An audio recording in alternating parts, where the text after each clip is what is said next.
100 millions de dollars qui est sur la table. Ottawa a mis 50 millions sur la table, demande à Québec d'égaler la mise.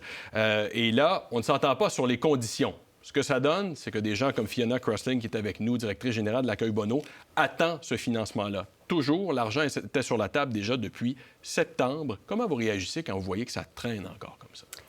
Malheureusement, on est assez habitué avec ce genre de situation. Alors, on parle beaucoup de ces annonces à cette période de l'année, alors qu'on sait qu'à chaque année, l'hiver arrive à Montréal.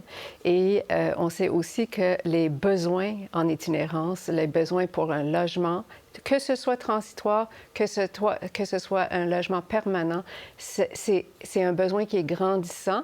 Alors, on a besoin de plus de financement pour pouvoir sortir plus de gens de la rue. L'Accueil Bonneau accompagne près de 450 personnes en logement de différentes sortes, mais ça prend un financement plus important pour accélérer. Aussi. Absolument.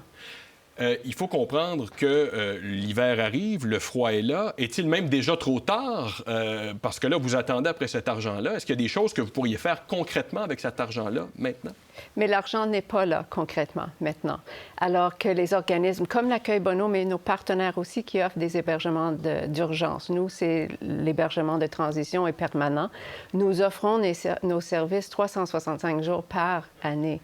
Alors, demain, si l'argent arrive, on ne va pas pouvoir trouver de nouveaux espaces, de nouveaux immeubles, de nouvelles... C'est pas comme ça que ça se fait, ça se planifie. Alors, on est là, on est très content que cet argent-là va arriver. On va pouvoir l'utiliser pour loger plus de monde, mais on veut faire ça de façon concertée, planifier, cibler le nombre. On sait que plus de 10 000 personnes, plus de 10 000 Québécois et Québécoises sont sans logement. On veut cibler combien qu'on peut loger ensemble puis combien ça va coûter. Bien, justement, je veux qu'on monte ce chiffre-là. Vous dites 10 000 Québécois sans logement en situation d'itinérance. Puis regardez, à peu près la moitié se trouve à Montréal. Absolument. Les besoins sont énormes. Quel est votre message pour Ottawa et Québec qui tardent à s'entendre sur des conditions? Est-ce qu'on n'est pas en train d'oublier l'essentiel, ce qui est le terrain, dans le fond? Les organismes sur le terrain sont très professionnels. On sait quoi faire. On a un plan. Ce qu'on veut, c'est que les différents paliers gouvernementaux se concertent, qui se concertent avec nous, qu'on fasse une cible ensemble de comment on va loger ces personnes-là, combien vont être logés par chaque organisme et le coût de loger et d'accompagner les personnes avec les services dont ils ont besoin pour sortir de cette situation qui est prévisible. Alors, on a une crise du logement, on a une crise de santé mentale, on a une crise d'opioïdes, on a une crise de l'itinérance. On sait comment accompagner les gens, mais ça prend les sources de financement, ça prend le financement. C'est 50 des budgets des organismes comme l'Accueil Bonneau qui viennent de donateurs privés. Alors que la demande augmente à chaque année. Alors, ça veut dire que ça met beaucoup de pression sur les organismes.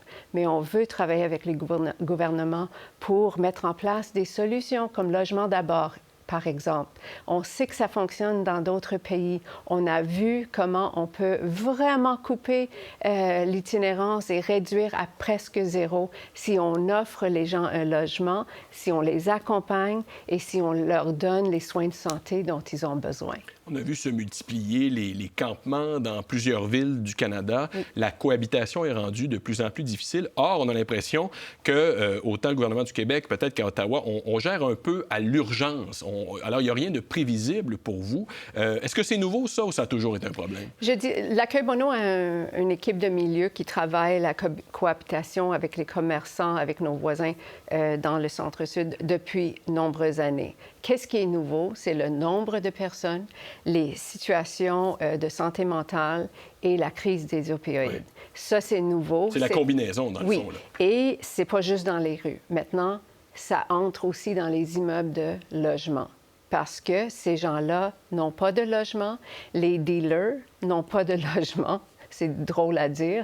Alors, il y a du squattage qui se fait, il y a plus de violence, etc.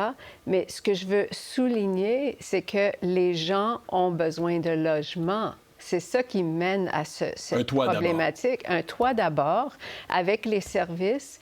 Et ça coûte beaucoup moins cher à l'État d'offrir une subvention pour les logements, un supplément au loyer, un accompagnement psychosocial, les soins de santé.